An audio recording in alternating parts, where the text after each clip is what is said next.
آپ دین سیکھ رہے ہیں، دین سیکھنے میں کن باتوں کا لحاظ کرنا ضروری ہے؟ ایک بہت بڑے بزرگ کو گزرے ہیں، ان کا نام ہے حضرت شیخ برہان الدین نصفی رحمۃ اللہ علیہ۔ ان کے یہاں کوئی پڑھنے جاتا نا تو وہ طالب علموں کو پہلے ہی فرما دیتے تھے کہ میرے پاس بھائی پڑھنے کی 3 شرطیں ہیں، جن شرطوں کو پورا کرو گے تو میں تمہیں پڑھاؤں گا، وگرنہ نہیں پڑھاؤں گا۔ ان میں سے پہلی شرط یہ فرماتے تھے کہ کھانا جو ہے نا وہ 1 مرتبہ کھانا۔ پہلی ان کی شرط تھی کہ میرے پاس وہ طالب علم پڑھے جو 1 مرتبہ کھائے، ایک دن کے اندر 1 ہی مرتبہ کھائے، تاکہ باقی سارے اوقات جو ہے نا وہ بچا کے علم دین سیکھنے میں صرف۔ دوسری شرط جو قابل غور ہے آپ سبھی احباب کے لیے، وہ یہ کہ آپ فرماتے تھے میرے پاس جس نے پڑھنا ہے نا اس نے کبھی ناغہ نہیں کرنا، کبھی غیر حاضری نہیں کرنی۔ اگر وہ ایک غیر حاضری بھی کرے گا نا تو میں اس کو اس کے بعد نہیں پڑھا۔ ہمیں یہ سمجھایا گیا اور ہم نے تو یہاں تک کتب سے یہ معاملہ معلوم کیا، جو طالب علم ایک غیر حاضری کرتا ہے نا، طالب علم کا وہ نقصان ہوا ہے نا، وہ 500 دن تک اس کو پورا نہیں کر سکتا۔ ظاہری طور پہ آپ کہیں نہیں جی میں تو پچھلا چھڑیا اس وقت، اگر پھر پچھلا ہی تیار کر لیتے ہیں، اگلا ہی تیار کر لیا۔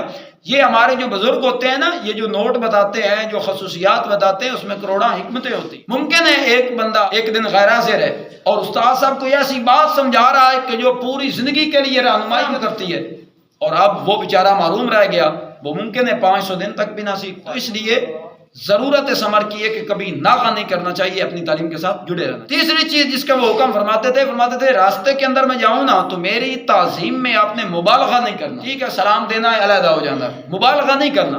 وہ ایک بندے کو ایک بزرگ نے دیکھا نا، وہ اپنا بہت ہی زیادہ سر جھکا کے بیٹھا تھا، تو اس نے فرمایا سر نہ جھکا، دل جھکا، یعنی اپنے قلب و روح سے میرے ساتھ عقیدت رکھنی ہے تو رکھ، یہ نہ ہو کہ ظاہری طور پہ تو جھکا رہے لیکن دل کے اندر منافقت، بغض، کینہ، حسد، شکوے، یہ سارا نظام ایسا نہیں ہے۔ تو پیارے بچوں غیر حاضری بالکل نہ کریں، جو اوقات ہیں ان کا لحاظ رکھیں۔ گھر والے یہ فلاں فوتگی پہ جانا، فلاں شادی پہ جانا، فلاں پروگرام فنکشن وغیرہ میں جانا، یہ پیارو آپ کی یقیناً بات ہے، ابھی ذمہ داریاں نہیں ہیں، یہ جب آئیں گی اس وقت آئیں گی۔ اور تیسری بات وہ یقیناً وہی ادب ہی ہے جس کی وجہ سے بندہ منازل طے کرتا ہے۔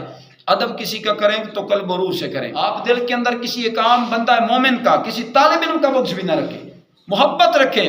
وہ کہتے ہیں نا اگر محبتیں چاہتے ہیں تو محبتوں کو تقسیم کریں، پھر دیکھیں اللہ آپ کو کیا معیار عطا فرماتا ہے۔